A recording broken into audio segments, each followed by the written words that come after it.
자, 오늘은 미가서 첫 번째 시간입니다. 미가서 첫 번째 시간, 빵집 주인과 아침 이슬이라는 제목으로 하나님의 말씀 나누려고 합니다. 이번 주, 다음 주는 미가서를 이제 보게 됩니다. 하나님의 방법은 뭐 여러 가지가 있겠지만 성경을 쭉 보면 하나님의 방법은 사람이라는 걸 우리가 알 수 있는데, 그것도 한 사람이라는 걸 알 수 있습니다. 하나님이 한 사람을 찾으십니다. 구약 역사도 보면 그 중요한 역사적인 변곡점마다 하나님은 한 사람을 부르십니다. 어떤 마을을 부르는 것도 아니고 도시를 부르는 것도 아니고, 하나님은 이 거대한 인생의 역사, 이 인류의 역사의 변곡점마다 한 사람을 부르시죠. 노아가 그랬고, 아브라함이 그랬고, 모세가 그랬고, 다윗이 그랬습니다. 그렇게도 크시고 위대하신 하나님이 굉장히 주목할 수 없는 사람들, 그냥 그렇게 평범하게 살고 있는 작고 작은 그 한 사람을 부릅니다. 그리고 그 사람에게 약속의 말씀을 주시죠. 자, 이 어지러운 세상 가운데 네가 살고 있는 노아 시대면 노아 시대, 모세 시대면 모세 시대, 그 어지러운 세상 가운데 네가 거기서 군계 일학이 되고 네가 위대해질 거야, 너는 그래도 성공할 거야 라는 어떤 성공에 대한 그런 성공을 보장해주는 그런 약속의 메시지가 아니라, 내가 너를 통해서 이스라엘과 온 열방을 구원할 거다라는 하나님의 열심이 담긴, 하나님의 계획이 담긴 그 약속의 메시지를 주시죠. 자, 이 약속을 듣는 당사자들은 너무 큰 약속이기 때문에 사실 들었을 때, 제가 만약 그 얘기를 들었다면 믿기지도 않을 뿐만 아니라 어안이 벙벙했을 것 같습니다. 아니, 나처럼 작디 작은 이 초라한 사람에게 왜 이렇게나 거창한 비전을 주시는 거지? 믿기지 않을 만큼 너무 크고, 또 내 시대가 아닌 먼 훗날, 보이지도 않는 먼 미래에 대한 약속의 메시지를 주신단 말이에요. 하나님의 소위 구원 계획이라는 것을 들은 이 사람들이 앞으로 어떤 일이 벌어질지 모르죠. 어렴풋이나마 그냥 하나님을 의지하고 믿고 내다보면서 하나님을 믿고 의지하면서 그 부르심 따라 그냥 자기 삶을 살았습니다. 그러다 아브라함 스토리 보면 엉뚱한 짓도 많이 하죠. 근데 가만히 따지고 보면 그 사람들이나 우리나 비슷합니다. 그렇죠? 우리도 다시 오실 메시아를 기다리는 사람들이죠. 모르겠어요. 오늘날의 그리스도인들이 얼마나 다시 오실 우리 주님을 고대하고 기다리며 사는지는 질문이 듭니다만, anyhow 우리는 다시 오실 메시아를 기다리는 사람들이고, 그 사람들은 처음으로 오실 메시아를 기다린 사람들이었죠. 우리와 함께 하시는 주님을 믿으면서 다시 오시겠다고 약속하신 그 약속의 메시아 예수를 우리 그리스도인이라면, 제대로 정말 예수님을 사랑하는 사람이라면 기다리며 사는 것이 정상이겠죠. 이스라엘이 정치적으로, 종교적으로, 윤리적으로 타락했습니다.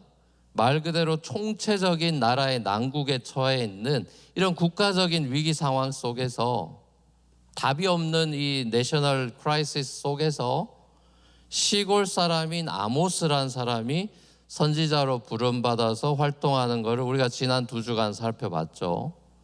아모스보다 조금 더 후대에 태어난 미가라는 사람, 이 사람도 시골 사람이고 선지자로 부름받았습니다. 이스라엘의 총체적인 위기 속에서 하나님은 이스라엘 타임즈 100, 타임즈 100인에 선정될 만한 출중한 탁월한 인물을 선지자로 뽑지 않았어요. 이사야, 호세야, 요엘, 요나, 자, 이런 선지자들을 보십시오. 하나님은 하나같이 선지자 캐스팅 인터뷰에 100이면 100 떨어질 법한 사람들, 누가 봐도 자격 미달인 사람들을 뽑았습니다. 메시아가 태어나는 동네도 마찬가지죠. 유다 왕국의 성지이고 수도이고 화려한 솔로몬의 왕궁이 있는 예루살렘일 법한데 예루살렘이 아니고 베들레헴, 아무도 주목하지 않는 베들레헴에서 메시아가 태어날 거라고 2절에 나와 있죠. 이 유명한 메시아 탄생에 대한 예언이 마태복음 2장의 크리스마스 때 우리가 듣는 설교에 등장하는 게 이 미가서입니다. 예루살렘에 예수님이 실제로 예루살렘이 아니라 베들레헴에 역사적으로 이 예언이 성취되게끔 태어나 버리셨죠. 그거를 주의 시인이 원래 이름은 레위고 헬라식 이름은 마태니까 이 마태가 기록을 하면서 2장에 이 미가서를 끌어와서 이렇게 얘기하죠. 마태복음 2장 4절에서 6절 같이 한번 읽어보겠습니다. 시작. 학생들과 율법교사들을 다 모아놓고서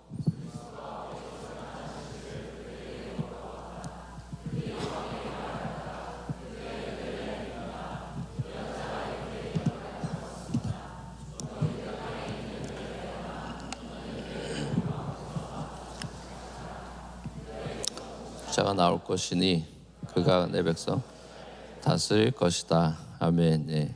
자, 여기 나오죠. 여기 오늘 본문 미가서 5장 2절이 코테이션이 돼 있죠. 별을 보고 유대에 태어난 왕, 유대 땅에 왕이 태어났다는 소식을 별을 보고 간파하고 경배하러 온 유명한 동방박사. 자, 이 사람들이 이제 말을 할 때 그 얘기를 듣고 헤롯 왕이 깜짝 놀랐죠. 자기가 왕인데 또 왕이 태어났다 그러니까요. 그래가지고 대제사장 율법교사들을 싹 다 불러 모아가지고 야, 메시아가 어디서 태어난다 그랬어? 라고 말해라고 물었죠. 그랬더니 율법학자들이 싹 다 모여가지고 하나같이 이구동성으로 하는 말이 미가서 5장 2절에 메시아는 베들레헴에서 태어난다고 돼 있습니다. 이렇게 대답을 했죠. 자, 베들레헴이 어딥니까 여러분? 베들레헴. 보아스랑 룻 아시죠? 룻기에 나오는 보아스와 룻이 사랑에 빠져서 결혼한 동네가 베들레헴이죠. 그리고 그 둘의 관계 속에서 누가 태어납니까? 이새가 태어나고 나중에 바로 아들이 이새는 아니지만 이새가 태어나고 그 다음에 이새 아들인 다윗이 태어나죠. 자, 이 룻이라는 여인이 어떤 여인입니까? 모압 여인이죠. 이방 여인이고 남편이 없는 과부, 남편을 잃은 과부죠. 그러니까 쉽게 말하면 베들레헴으로 이 룻이 이민 왔을 때 이 룻이란 여인은 그 이스라엘 소사이어티에서 제일 취약한 사회 계층이 된 셈이에요.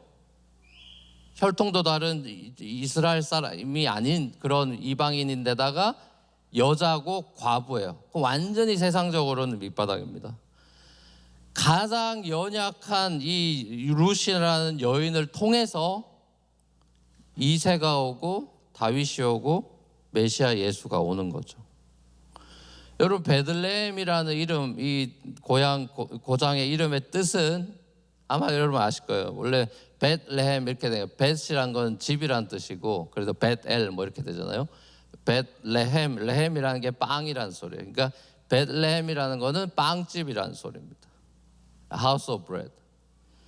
이 에브라다, 베들레헴 에브라다야 이랬는데 에브라다는 풍성한 열매라는 뜻이에요. 그러니까 예수님이 메시아가 빵집 주인으로 온다. 빵집에 온다. 빵집 주인으로 빵집에 온다. 생명의 빵을 나눠주시러 이 땅에 오시는 거죠. 그리고 풍성한 열매, 영생을 주시러 에브라다로 오시는 겁니다. 자, 이 예수님에 대해서 미가가 오늘 아주 독특하게 참 이 구약에 이런 표현이 나와 있습니다. 미가가 뭐라 그러냐면은 예수의 기원, 그의 기원이 아득한 옛날 태초에까지 거슬러 올라간다. 이렇게 2절에 기록이 되어 있어요. 아득한 옛날, 이 메시아는 아득한 옛날 태초에까지 거슬러 가는 분입니다. 미가가 이렇게 얘기했어요. 자, 이 얘기를 들으면은 또 성경 구절이 딱 떠올라야 될 겁니다. 다니엘서 7장 9절에 이 메시아닉 피규어에 대한 얘기를 하는 장면이 나오고, 다니엘서 7장은 굉장히 유명한 챕터죠. 다니엘서 7장 9절에 메시아를 묘사할 때 어떤, 우리 찬양으로도 가끔 부르고 그러는 그 어떤 묘사가 나오냐면은 Ancient of Days라는 영어 표현이 나와요. Ancient of Days. 그러니까 한국말로는 옛적부터 계신 분, 이렇게 번역이 돼 있죠. Ancient of Days. 여기 보세요. 미가도 아득한 옛날부터 계셨던 분. 다니엘도 선지자죠. 다니엘도 Ancient of Days. 메시아는 옛적부터 계신 분.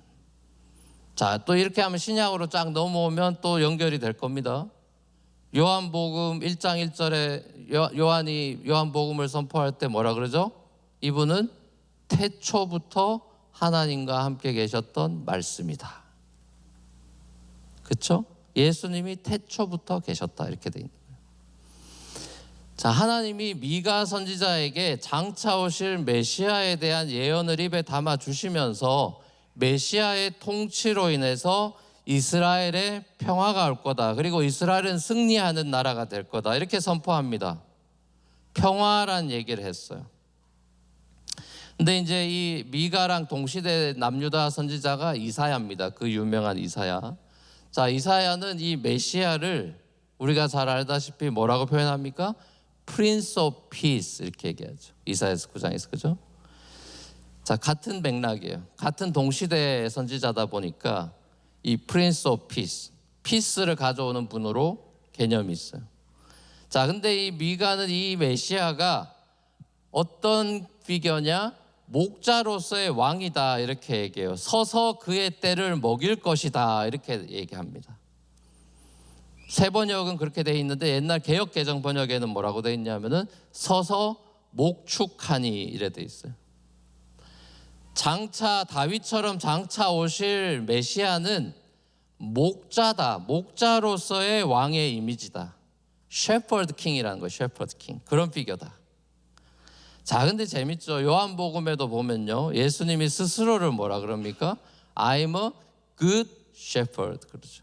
나는 선한 목자다. 양에게 생명을 주고 풍성히 주기 위해서 양은 목자는 양을 위해 스스로 목숨을 버리노라 그런단 말이에요. 셰퍼드 킹이에요. 자, 미가서에 등장하는 이 악독한 3장에 특히 나오죠. 미가서에 등장하는 악독한 이스라엘의 그 리더들, 정치, 종교, 사회 지도자들. 자, 이 사람들과 대조를 이루는 그런 셰퍼드 킹의 이미지를 보는 겁니다. 가난한 사람들의 재산을 강탈하던 이런 이스라엘의 리더의 모습과는 너무나 달리 자기의 목숨을 바쳐서 양떼를 살리는, 백성을 살리는 참된 왕의 모습을 이 메시아가 보여준다.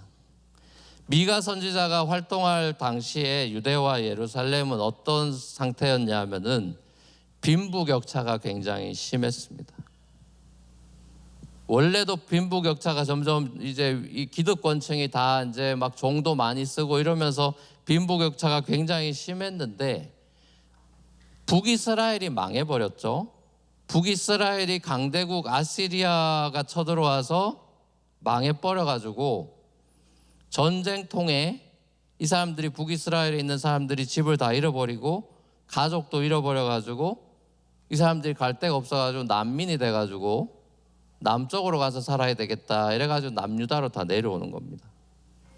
남유다로 내려오면 어디로 가겠어요? 먹고 살려고 내려오면 어디로 가겠어요? 당연히 수도 서울로 가죠. 수도인 예루살렘으로 가는 겁니다. 그래서 고고학에 따르면은 이 당시에 예루살렘 인구가 급속도로 증가해서 원래 시리즌들보다 4배가 증가했다고 기록이 돼 있어요. 자, 이런 와중에 3장에도 나와 있듯이 정치 지도자들 그리고 종교 지도자들이 갈수록 더 부패하는 거예요. 난민은 막 시리아 안에 늘어나고, 그리고 아수르가 쳐들어와서 그 지역을 다 제패하던 시절에 예루살렘에도 우리도 이러다 큰일 나는 거 아닌가라는 공포, 두려움이 가득 차 있을 때 정치 지도자들, 기득권층, 종교 기득권층, 자, 이 사람들이 나라 살릴 궁리를 안 하고 자기들 돈벌이 할 기회로 삼는 겁니다. 정치 지도자들은 뇌물을 요구하고 재판을 하고, 제사장들도 돈 받고 성경을 가르칩니다. 율법을 가르치죠. 예언자들도 돈 받고 계시를 가르쳐 줍니다. 그러니까 한마디로 이 이스라엘의 정치적인 격동기에 리더십이 전부 다 타락해가지고 이 백성들, 특히 가난한 사람들의 피를 빨아먹는 부정부패를 일삼고 있었던 거예요. 자, 이런 이스라엘의 실상, 소위 말하는 소셜 인저스티스에 대해서 하나님이 속된 말로 열받았습니다. 진노하셔가지고 더 이상 내가 못 참는다. 유대 너희도 이방 나라들처럼 내가 다 심판해 버릴 거다. 강하게 경고하시죠. 자, 그래서 이제 이사야나 아모스나 이 미가 같은 사람들이 이런 하나님의 말씀을 대언을 하는데, 그런 사람들보다 이 기득권층하고 결탁에 돈 받고 계시 주는 거짓 선지자들이 더 많았기 때문에, 그 사람들이 더 다민언했기 때문에 이 사람들은 뭐라 그러냐 하면은, 아니다, 주님이 우리 민족과 함께 하시기 때문에 우리가 절대로 망할 수 없고 재앙이 닥치지 않아 라고 백성들을 안심을 시키는 거예요. 자, 근데 하나님은 이스라엘의 지도층의 부패와 타락 때문에 난 유대 망하게 할 거다, 심지어 내 집인 예루살렘 성전 다 허물어 버릴 거다, 폐허 잿더미가 되게 하겠다라고 분명히 경고를 강하게 하셨단 말이죠. 자, 그런데 하나님의 뜻이 너희들 다 죽여버릴 거야 라는 게 하나님의 뜻이 아니고, 하나님이 허문다는 것은 뭡니까? 우리가 성경을 읽으면 알지만 하나님이 다 허물어 버리겠다는 것은, 노아 홍수로 다 쓸어버리고 다 이렇게 하나님이 다 심판한다는 것은 뭐죠? 예, 다시 새롭게 하시겠다는 뜻이에요. 다시 새롭게 하시겠다. 하나님께서 무너진 이스라엘을 다시 새롭게 회복하시는 데 있어서 부패하고 타락한 지도자들과는 너무나 다른 선한 왕을 이스라엘에 세우셔서 내가 이제는 평화를 주겠다라고 약속하시죠. 그것이 바로 메시아에 대한 약속이에요. 베들레헴에서 태어날 메시아를 통해서 이스라엘을 새롭게 하시겠다, 이렇게 약속하십니다. 특별히 이 메시아랑 누가 나라를 다시 회복할 거냐가 나옵니다. 오늘 본문에 이 메시아랑 편먹은 사람들이 나와요. 예, 많은 민족들 사이에 살아남은 야곱 백성이다, 이렇게 두 번이나 나옵니다. 7절 8절에 그렇게 나와요. 자, 동시대 선지자인 이사야서를 읽어보면 중요한 이사야의 사상 신학이 바로 렘넌트 신학이죠. 같은 시대다 보니까 미가가 아마 이사야 영향을 받았을 확률이 굉장히 많다고 대부분의 신학자는 얘기합니다. 약간 더 이사야가 나이가 많으니까요. 미가가 이사야 영향을 받은 건 틀림없어 보이는데, 동시대 이사야 선지자의 그 소위 렘넌트 신학의 영향을 미가가 받아서 그런 얘기를 합니다. 하나님께서 남겨두신 사람들이 있다. 하나님이 남겨둔 그루터기가 있다. 자, 하나님은 메시아랑 얘네들을 통해서 일하시고 회복하신다. 근데 이 미가서에서 이 살아남은 사람들에 대해서 뭐라 그럽니까? 야곱 백성이다, 이렇게 얘기해요. 살아남은 야곱 백성. 야곱이란 건 이스라엘의 옛날 이름이죠. 이 야곱이란 얘기, 이스라엘을 이스라엘이라고 안 부르고 야곱이라고 부를 땐 다 이유가 있습니다. 야곱하면 뭘 떠올릴 수밖에 없기 때문입니까? 야곱하면은 별로인 거예요. 별로인 사람이에요. 연약한 사람. 하나님의 은혜가 아니면 소망이 없는 사람, 그게 야곱이에요. 자기 잔머리로 사는 사람. 하나님의 전적인 은혜를 연상시키는 이름이 야곱이에요. 하나님께서는 강한 이스라엘을 통해서 열방을 구원하시겠다, 이렇게 얘기하시지 않고 연약하고 죄 많은 야곱, 하지만 하나님의 은혜를 받고 이스라엘로 변화된 그 야곱을 통해서 온 세상을 구원하시겠다 이렇게 말씀하시는 거예요. 저는 오늘 본문 말씀을 묵상하면서 하나님께서 심판하실 때는 화끈하죠. 하나님이 심판하실 때는 화끈합니다. 화끈하게 한 방에 그냥 다 한 칼에 끝나죠. 자, 근데 하나님의 회복은 한 방에 이루어지지 않아요. 회복은 작게 그리고 굉장히 천천히 더디게 진행된다는 사실을 원래도 알고 있었지만 다시 본문을 묵상하면서 다시 새삼 깨달았어요. 이스라엘이 부패해가지고 무너지는 데는 한순간이었는데 이스라엘이 다시 회복하는 데 있어서는 한 사람부터 시작되고 서서히 진행이 됩니다.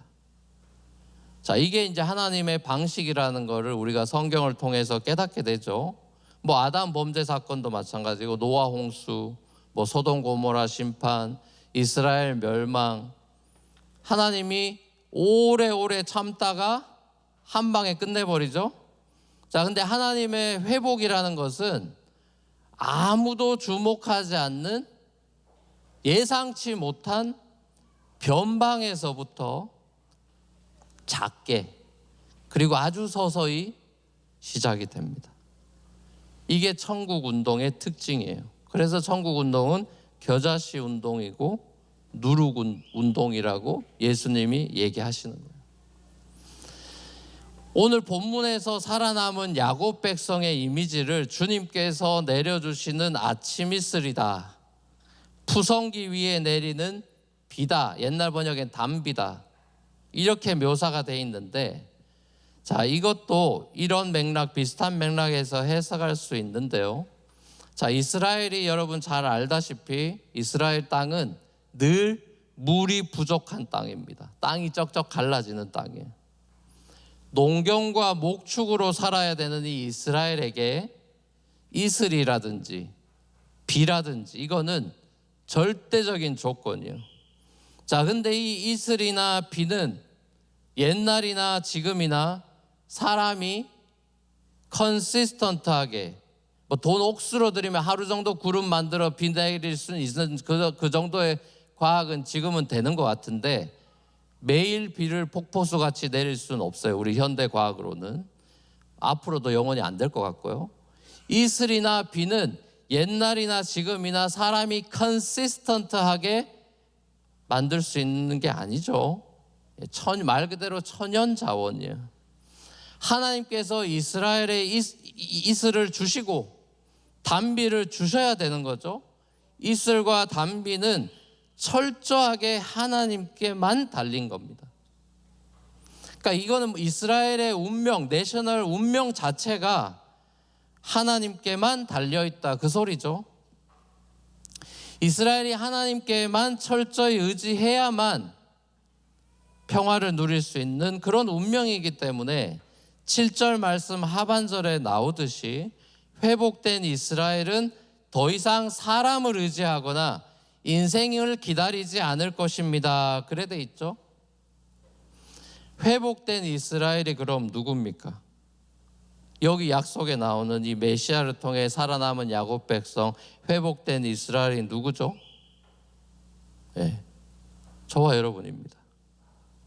저와 여러분이 여기에 해당하는 사람들이에요. 베들레헴 빵집 주인으로 이 땅에 오신 예수님께서 저와 여러분들을 하나님 아버지께로 돌이키셨죠. 우리의 존재가 하나님께 속해 있는 아침 이슬처럼, 단비처럼 하나님만을 전적으로 의지하고 매달리는, 하나님의 은혜로만 살아가는 그런 존재로 변화되었잖아요. 그리스도 안에서 우리가 회복이 되고 구원받은 저와 여러분들을 통해서 하나님께서 이 땅에 하나님의 나라를 이루시겠다라고 말씀하시잖아요. 그래서 주기도문 가르쳐 주시잖아요. 자, 이 나라는 눈에 보이는 나라가 아니죠. 미국, 한국 이런 게 아니죠. 그렇지만 서서히 겨자씨처럼 자라가고 있고 누룩처럼 퍼져가고 있습니다. 하나님께서 우리 연약한 한인 디아스포라, 여기 있는 사람들 거의가 아니라 대부분 다 그냥 한인 디아스포라인데, 자, 이 한인 디아스포라들이 이렇게 모인 이 뉴프런티어 교회를 통해서 하나님이 뉴욕 땅에 지금까지 하나님 나라 운동을 펼치셨죠. 세상의 기득권층에 그 잘 나가는 사람들을 뽑아가지고 하나님이 운동하시지 않았어요. 변방에 있는 이 전체 내셔널 그 인구 센서스에서 1%도 안 되겠죠, 한인은. 하여튼 몇 프로 되지도 않는 이 한인 디아스포라를 불러서 그것도 뉴욕 땅에서 교회를 이루시고 하나님 나라 운동을 하십니다. 세상 기득권층에 이리 치고 저리 치인 언제 레이오프 당할지 모르는 그런 연약한 청년들, 장년들을 불러서 교회를 만드십니다. 하나님께서 그렇게 서서히 당신의 나라를 뉴욕 땅에 심으시고 자라게 하십니다. 살아남은 야곱 백성이 여러 민족과 백성들 사이에 흩어져 살 것이다, 8절이 예언하고 있는데, 자, 이걸 신약의 렌즈로 재해석하면 예수 믿고 거듭난 성도들이 여러 민족과 백성들 사이에 흩어진 디아스포라로 살게 될 것이라는 그런 예언으로 봐도 무방하겠죠. 자, 그렇게 볼 때 이 뉴욕이란 도시야말로 여러 민족과 백성이 살아가는 곳이고, 이곳에 자리한 저와 여러분들이야말로 주님의 렘넌트요, 주님의 디아스포라죠. 평화의 왕 되신 예수 그리스도의 다스림 속에서 의와 평화와 기쁨의 그 하나님 나라를 우리가 맛보고 누리고, 이 나라를 세상 속에서 조용히 지금 퍼뜨려 나가고 있는 사람들이다, 이거예요. 그래서 여러분, 하나님 나라의 특징은 무브먼트입니다. 하나님 나라의 특징은요, 무브먼트예요. 무브먼트. 가만히 있어서 퍼져나가는 것이 아니라 예수 믿는 사람들이 교회 공동체를 이루고 세상 속에 빛과 소금으로 우리가 살아가면서 세상 속에 일종의 파동을 일으키고 파장을 일으키는 소위 복음 운동가가 성도들이에요. 우리는 복음 운동가예요. 여러분, 마치 우리나라가 일제 식민지 속에서 독립운동가들이 있었죠. 자, 이 독립운동가들이 나라의 주권을 회복하기 위해서 만주벌판을 달리면서 몸바쳐 헌신하고 싸워서 우리나라가 지금 있듯이, 우리가 바로의 통치 아래 있던 사람들에게서 해방을 우리가 선포하고 엑소더스 하게끔 복음을 선포하는 것이 저와 여러분들의 사명이죠. 물론 이미 예수 그리스도의 십자가와 부활 사건으로 하나님이 사탄의 권세를 무너뜨리셨죠. 그리고 하나님의 승리를 온천하에 선포하셨죠.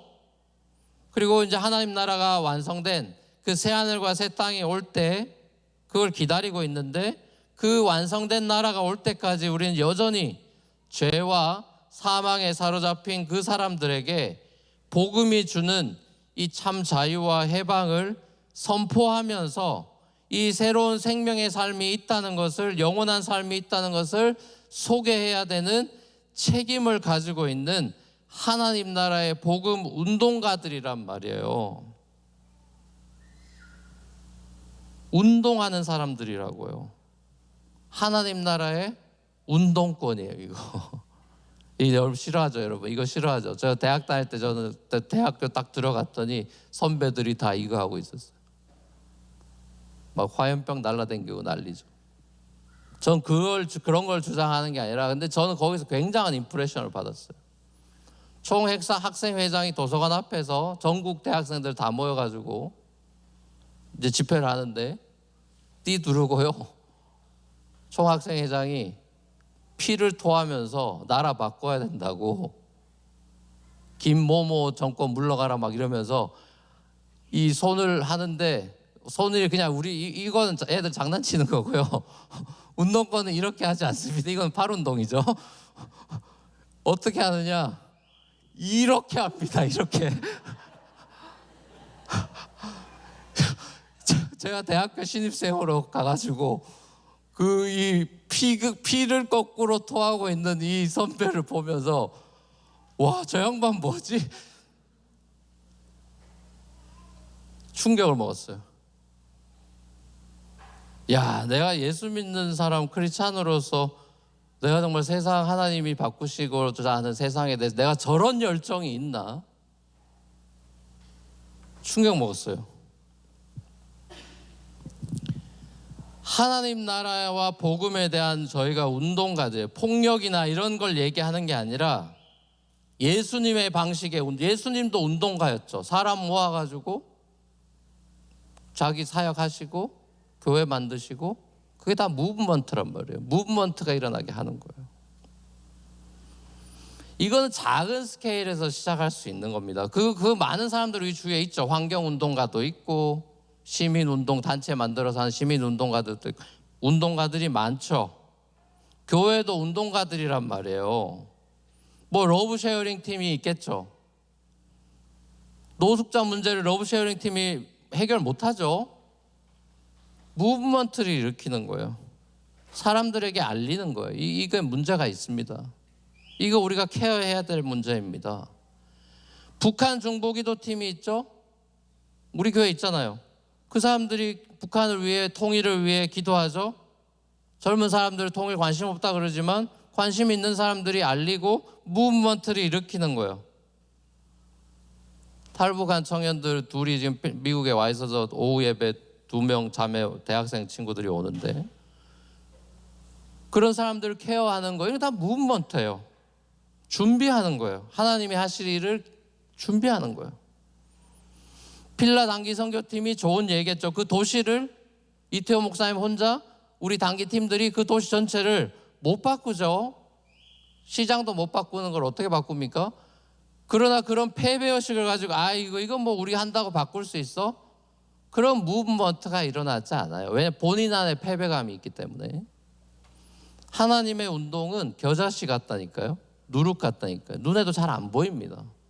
그 미미한 걸 통해서 하나님이 하시는 거예요. 하나님의 위대하심을 보고 무브먼트를 하는 거예요.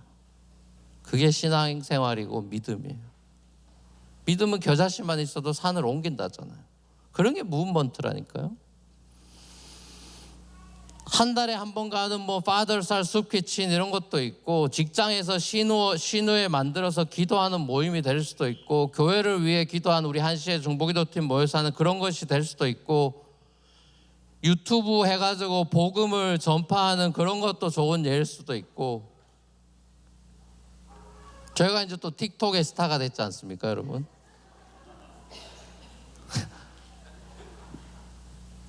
저랑 와이프가 사랑이한테 찍혀가지고 뭐 하는 건지도 모르고 하지 말라고 찍지 말라고 이러는 게 그 영상으로 나와서 그게 지금 2천만 뷰가 됐습니다. 20 밀리언 틱톡에서요. 10대들 저 다 압니다. 제가 스타가 됐어요. 나 뉴욕 이제 못 걸어 다닐 것 같아. 다 알아볼 것 같아. 큰일 났어요. 너무 어이가 없어서 하루 지났는데 뷰가 200만, 이틀 지나니까 500만, 무슨 3일 지나니까 700만. 이게 뭐지? 이거 틱톡 이거 뭐야? 이런 시대입니다. 무브먼트라는 게 퍼져나가는 게 얼마나 이렇게 급속도로 며칠 안에 7일째 2천만 관객 동원도 못한 영화가 천지인데 1인 영화로 2천만을 모은 거 아니겠습니까, 여러분? 이런 세상이 된 거예요, 이게. 그래서 우리 막내가 저한테 뭐래요? 아빠, 설교 그거 해보라고. 복음을 그렇게 전파해보라고 나한테 그러고 내가 웃기고 이러고 있으니까 복음을 전파해라. 막내가 저보고 얘기하는. 그건 좀 힘들 것 같은데. 와, 황당하죠, 여러분. 그런 어떤 툴을 통해서든지 복음이 전파되는 걸 여러분들이 만약에 무브먼트를 일으킨다면, 조금만 창의성을 발휘한다면 다양하고 무궁무진할 겁니다. 그렇죠? 근데 문제는 내가 하나님 나라의 운동가로 부름 받았다라는 소명감에 성도들이 사로잡혀 있냐 아니냐겠죠. 먹고 사느라 바빠가지고 운동할 시간 없다 이거예요. 피지컬리도 없지만 하나님 나라 운동할 시간 더 없다 이러는 거예요. 교회 내가 가준다 이거예요. 교회 내가 가준다, 헌금 내준다 이렇게 나오는 거예요. 이게 어처구니가 없지 않습니까, 여러분? 교회를 그냥 내 마음 편하자고 다니는, 밴드지 위로나 받고 떠나겠다라는 그 얄팍한 종교인으로서가 아니라 이 세상을 하나님이 원하시는 하나님의 나라, 하늘에서 하나님 뜻이 이룬 것처럼 이 땅에도 하나님의 뜻이 이루어지기를 원한다라고 기도하라고 하신 그 예수님의 말씀에 따라서 이 땅에 하나님의 나라가 임하는 그 비전, 하나님의 비전, 그 하나님의 선교적인 계획에 여러분들이 동참하며 살아가는 그 기쁨을 누리는 복음운동가가 맞냐고요. 전 올 이 가을에 우리 교회가 뉴저지 교회 설립하죠. 연약한 우리를 통해서 하나님께서 펼쳐나가실 하나님의 꿈이 있다는 확신을 가지고 있어요. 이건 제 확신이 아니에요. 하나님이 하실 일에 대한 기대가 제 안에 커요. 많이 받았던 질문 중에 하나가 이겁니다. 뉴저지에 한인 교회 많은데 왜 굳이 또 교회 개척하냐? 이런 질문들 하는 사람들도 제가 꽤 봤습니다. 근데 반대 의견도 전 많이 들었어요. 어떤 의견이냐? 뉴저지에 갈 교회 없다 그럽니다. 제가 꽤 들었습니다. 뉴저지에 갈 교회 없대요. 뉴저지에 그렇게 교회 많은데 왜 교회 개척합니까? 이런 사람들도 있죠. 또 그 반대에서는 뉴저지에 목사님 갈 교회 없어요 그래요. 한국 가도 똑같습니다, 여러분. 지역 사회에 깊이 침투해 들어가는 교회가 생각보다 많지 않아요. 사람들 밴드지 발라주는 교회가 많습니다. 저는 교회가 어느 도시든 뭐 포틀랜드가 됐건 워싱턴 DC가 됐던 어디가 됐건 교회가 스타벅스보다 많아야 된다고 저는 믿는 사람이에요. 교회가 스타벅스보다 많아야 돼요. 맨하탄에 스타벅스 진짜 많죠. 맨하탄에 교회가 스타벅스보다 많아야 돼요. 많아요. 근데 건물은 더 많아요. 제가 다녀보면. 근데 사람이 없죠. 다 비어있죠. 믿는 사람들의 책임입니다. 복음 운동가들이 운동을 안 하니까 그런 거예요. 세츄레이트해서 자기 삶에 만족하니까요. 교회끼리 무슨 밥그릇 전쟁하려고 개척하는 게 아니죠. 세상 방식으로 바라보면 안 된단 말이에요. 교회가 크든 작든 교회들끼리 경쟁하는 게 아니란 말이에요. 복음에 헌신해서 복음 전도하겠다고 교회를 세우는 거예요. 그래서 이중직 목회자들이 제 친구 중에 또 있어요. 다른 일 하면서 복음 운동하겠다고 주일엔 헌신해서 교회 개척해서 하는 생활비를 마련해야 되니까 주중에 딴 일 한단 말이에요. 교회, 하나님의 교회를 향한 마음과 복음 전도에 대한 열정이 있는 목회자들, 다음 세대 목회자들이 꽤 있습니다. 제 주위에도. 다음 세대가 교회에 안 가는 시대다. 복음화율이 뭐 낮다 어쩐다 한탄하는 소리가 여기저기서 들리죠. 이제 하도 들어가지고 신물 날 정도로 많이 들었어요. 근데 여러분 안타깝게도 그러면 그 일에 누군가 헌신해야 될 거 아니에요. 다음 세대가 교회 안 간다고 한탄하면 누군가는 그 일에 헌신해야 될 거 아니에요. 섬겨야 될 거 아니에요. 한탄만 할 게 아니라. 하나님은 그 일을 할 한 사람을 찾으실 거란 말이에요. 에스겔서에 나와 있듯 성벽이 무너지면 그 보수할 사람 한 사람을 하나님은 찾으신단 말이에요. 다음 세대 무너집니다. 한 사람을 하나님은 찾으신단 말이에요. 그 사람을 통해서 나비 효과를 일으키시는 게 하나님이란 말이에요. 저는 저와 여러분들이 뉴욕과 뉴저지를 하나님의 이 놀라운 밭에 감추인 보화인 복음으로 변화시켜 나가는 그 한 사람이 되기를 축복합니다. 하나님이 찾으시는 그 한 사람, 이 시대마다 찾으시는 그 한 사람이 여러분 되십시오. 점점 더 속도가 빨라지고 세상이 엎치락뒤치락하는 이런 어지러운 세상 속에서 평화를 가져오실 수 있는 평화의 왕 예수 그리스도의 이름을 높이고 그 영광을 드러내면서 기쁨으로 살아가는 저와 여러분의 삶이 되기를 우리 주님의 이름으로 간절히 축원합니다.